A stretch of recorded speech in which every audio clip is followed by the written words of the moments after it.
Kegelisahan ini muncul di daerah bahwa ada upaya untuk merumahkan atau memutuskan kontrak bagi P3K. Isu ini bukan lagi sekedar rumor di lorong-lorong kantor Pemda. Jika pada akhir tahun 2026, yakni batas akhir masa transisi Undang-Undang Hak Keuangan Pusat dan Daerah ini, karena aturan tersebut akan berlaku penuh pada 2027, kepada daerah yang gagal mencapai rasio 30%, maka tentu mereka akan menggunakan opsi paling mudah namun menyakitkan adalah memangkas jumlah pegawai P3K yang mayoritas mengisi pos-pos vital seperti guru, tenaga kesehatan akan menjadi kelompok yang paling rentan.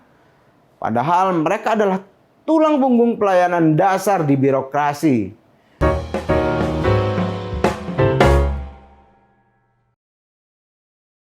Halo Sobat Media Indonesia, berjumpa lagi dalam The Editors.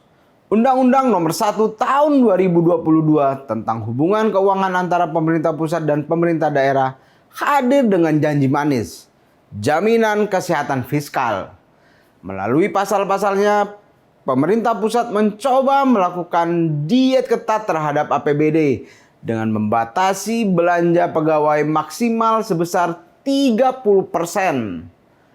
Namun, di balik angka yang tampak disiplin itu, tersimpan kegelisahan yang mulai membara di tingkat akar rumput birokrasi daerah. Persoalannya bukan sekedar soal efisiensi administrasi, melainkan yakni nasib ribuan pegawai pemerintah dengan perjanjian kerja yang kini berada di ambang ketidakpastian. Kebijakan ini jelas menjadi paradoks yang nyata di level birokrasi. Di satu sisi, Pemda dipaksa untuk menekan angka belanja pegawai. Namun di sisi lain, di era pemerintahan sebelumnya sejak zaman Jokowi, pemerintah pusat terus mendorong pengangkatan P3K secara masif untuk menyelesaikan masalah tenaga honorer. Ini ibaratnya meminta seseorang berlari kencang sambil mengikat kedua kakinya. Dalam beberapa tahun terakhir, banyak Pemda yang menambah jumlah P3K. Namun, dampaknya ketika era pemerintahan berganti dari Jokowi ke Prabowo, ada upaya efisiensi, ada pemotongan dana transfer ke daerah. Saya kutip pernyataan pakar otonomi daerah Joher Mansajohan. Tiba-tiba P3K ini membludak penerimaannya karena diperbolehkan oleh Undang-Undang ASN. Revisi undang-undang itu lalu kemudian pegawai honorer juga dialihkan menjadi P3K. Itu dijanjikan pemerintah pusat pada masa pemerintahan Joko Widodo. P3K itu akan dinanai penghasilannya, gajinya dari APBN melalui TKD. Ternyata belakangan yang namanya belanja P3K dari APBN itu tidak disediakan dan harus ditanggung oleh APBD masing-masing Pemda. Kata Joher Mansyah seperti dikutip mediaindonesia.com Senin 6 April kemarin. Kegelisahan ini muncul di daerah bahwa ada upaya untuk merumahkan atau memutuskan kontrak bagi P3K. Isu ini bukan lagi sekedar rumor di lorong-lorong kantor Pemda. Jika pada akhir tahun 2026, yakni batas akhir masa transisi Undang-Undang Hak Keuangan Pusat dan Daerah ini, karena aturan tersebut akan berlaku penuh pada 2027, kepada daerah yang gagal mencapai rasio 30%, maka tentu mereka akan menggunakan opsi paling mudah namun menyakitkan adalah memangkas jumlah pegawai P3K yang mayoritas mengisi pos-pos vital seperti guru, tenaga kesehatan akan menjadi kelompok yang paling rentan. Padahal mereka adalah tulang punggung pelayanan dasar di birokrasi. Memangkas Mereka demi memenuhi target limitasi adalah bentuk sebuah kegagalan dari logika efisiensi pegawai.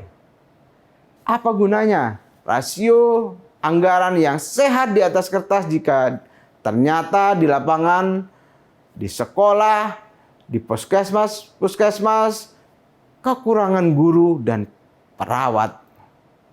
Tidak hanya soal potensi, dari data yang dikeluarkan oleh Kemendagri, situasi rentan ini juga tergambar dengan jelas bahwa hingga saat ini sangat minim sekali pemerintah daerah yang sanggup memenuhi pembatasan belanja pegawai 30% dari APBD. Dari total 546 Pemda di Indonesia, hanya 65 daerah yang mampu memenuhi ketentuan batas maksimal belanja pegawai, atau hanya 12% dari keseluruhan jumlah Pemda. Dan sanksinya bagi Pemda yang tidak memenuhi ketentuan tersebut, maka akan dilakukan pemangkasan TKD lebih lanjut. Jika demikian, maka keuangan daerah pasti akan semakin tertekan. Selain pemangkasan TKD, sanksi lain yakni hak keuangan kepala daerah juga akan ditunda. Pemda dan kepala daerah tentu tidak mau terkena sanksi yang bisa berdampak pengurangan pada bantuan pemerintah pusat ke daerah ini. Artinya dalam 8 bulan ke depan masih ada 88% pemerintah daerah yang harus dipangkas anggaran pegawainya, yakni tentunya jumlah pegawainya. Tentu yang paling gampang untuk diberhentikan yakni pegawai atau ASN yang berstatus P3K, karena mereka yang paling mudah secara administratif dan dasarnya hukumnya jelas untuk bisa diputus hubungan kerjanya dibandingkan dengan ASN berstatus pegawai negeri sipil. Para pegawai dengan status P3K ini selama ini sebenarnya telah banyak dikorbankan. Gaji kadang dibayarkan 3 bulan sekali, bahkan ada yang 6 bulan sekali. Selain itu, mereka juga menerima tunjangan hari raya paling akhir pada tahun ini dibandingkan dengan ASN-ASN lain. Padahal mereka inilah yang selama ini menjadi ujung tombak pelayanan publik. Di balik meja-meja birokrasi di daerah saat ini, kegelisahan itu tak lagi disuarakan dalam nuansa sunyi di lorong-lorong tersembunyi, melainkan telah menjadi sebuah kegelisahan bersama. Setelah mereka belasan tahun mengabdi sebagai tenaga honorer dalam upah yang ala kadarnya, pengangkatan PKA P3K setahun lalu yang disambut dengan syukur, namun kini harus kembali pupus. Bagi mereka, SK yang seharusnya menjadi jaminan masa depan, karir, dan juga hidup mereka terasa seperti selembar kertas yang rapuh di hadapan pembatasan angka 30% anggaran pembangunan dan belanja daerah. Ada ironi, mereka adalah garda terdepan saat pandemi dan krisis kesehatan, namun kini posisi mereka dianggap sebagai beban fiskal yang harus dirampingkan. Para pegawai-pegawai baru ini seakan merasa menjadi kambing hitam atas ketidakmampuan daerah dalam mengelola pendapatan, sementara mereka tidak memiliki posisi tawar yang kuat untuk membela diri. Seorang ASN yang berstatus P3K di Kabupaten Japara, Davi, mengaku cemas dengan kondisi yang berkembang di instansinya saat ini. Bahkan isu tidak diperpanjangnya kontrak P3K mulai beredar di internal pemerintahan daerah. Saya kutip pernyataan Davi. Desas-desusnya mungkin tidak memperpanjang kontrak P3K paruh waktu, sementara yang penuh waktu masih tetap berjalan. Kami pastinya berharap tidak ada pemberhentian sepihak.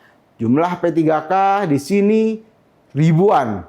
Jadi kalau ada kebijakan ekstrim tentu akan sangat berdampak. Jelas Davi seperti dikutip Harian Media Indonesia Senin 6 April lalu. Menjaga kesehatan fiskal daerah adalah upaya yang harus dilakukan agar anggaran yang diambil dari pajak rakyat bisa tepat sasaran. Namun jangan sampai upaya tersebut justru mengorbankan martabat dan kualitas pelayanan publik. Kebijakan pembatasan anggaran pegawai 30% tidak boleh menjadi pisau jagal bagi nasib P3K yang telah mengabdi bertahun-tahun, bahkan mungkin ada yang puluhan tahun. Sudah saatnya pemerintah pusat melihat daerah bukan hanya sebagai titik statistik, melainkan sebagai sebuah organisasi yang hidup dan melindungi dan menghidupi banyak pegawai. Jangan sampai demi mengejar angka ideal di atas kertas, justru menciptakan krisis yang lebih besar. Ada sebuah anjuran dari beberapa anggota DPR agar pemerintah bisa menunda berlakunya undang-undang hak keuangan pusat dan daerah ini. Tidak pada tahun 2027, namun diperpanjang hingga benar-benar masa transisi dan juga masa pengabdian para pegawai-pegawai P3K ini mendapat penghormatan yang layak.